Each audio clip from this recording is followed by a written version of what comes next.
सम्पूर्णमा नमस्ते। आज झापा क्षेत्र नम्बर 3 को चुनावी माहौलको भिडियो लिएर आएको छु। यो भिडियोमा देख्दै गर्नुभएको राजेन्द्र लिङदेनजीको हो र बाँकी यस क्षेत्रको विस्तृत जानकारी यस भिडियो अनुसार तपाईँहरूलाई व्यक्त गर्दछु। बाटोहरू पनि बनेको छ अनि यसरी अहिले चाहिँ हामी यो बालेनको यात्रा यताबाट थियो अनि यो क्षेत्रमा पनि हिँडेर आइपुगेको थिएँ। अब दाइहरूसँग चाहिँ बाटोमा गफ हुँदैछ।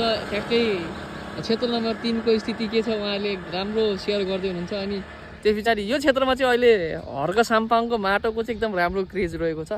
पहिला चाहिँ यो राप्रपाको स्थान हो। राप्रपा चाहिँ राप्रपाले चाहिँ जितेको स्थल, राजेन्द्र लिङदेनको आफ्नो स्थल। विकास पनि राम्रो छ, स्कुल पनि राम्रो छ, हस्पिटल्स पनि राम्रो रहेछ। उहाँको आफ्नै भाइ पनि मेयर हुनुहुँदो रहेछ। अनि यो क्षेत्रमा चाहिँ पहिला चाहिँ राप्रपाको राम्रो, तर अहिले चाहिँ यो क्षेत्रमा हर्क साम्पाङको माटोको पनि राम्रो क्रेज। हिजो हर्क साम्पाङको एउटा सभा थियो अरे, तर प्लेन डिले भएर उहाँ आउनु पाउनु भएन।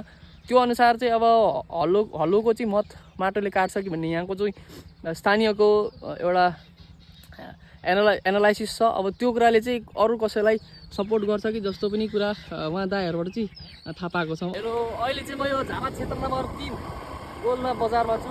हल्दीबारी 1 भन्दो रहेछ गोल्ना झापा। यो क्षेत्रमा के छ निर्वाचनको इलेक्सनको अपडेट भनेर बुझ्न आएको थिएँ। समग्र रूपमा यहाँ पनि मान्छे व्यक्तिहरूले अब भिडियो खिच्छ भन्दाखेरि उहाँले मान्नु भएन। त्यही भएर समरी वाइजमा मैले भन्दैछु, समग्रमा यहाँ पनि मान्छेहरूले परिवर्तन खोजेका छन् होइन। अब यहाँ चाहिँ पहिलो हलोको गढ हो यो दियोस्।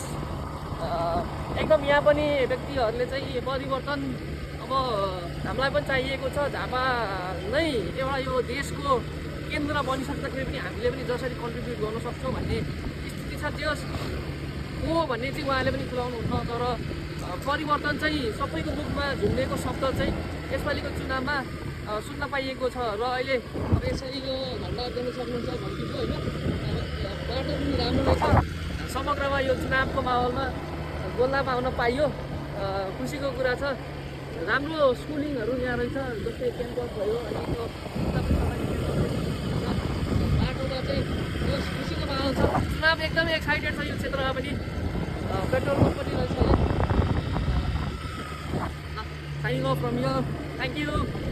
Keep watching my videos. Keep sharing this video, supporting me. Thank you.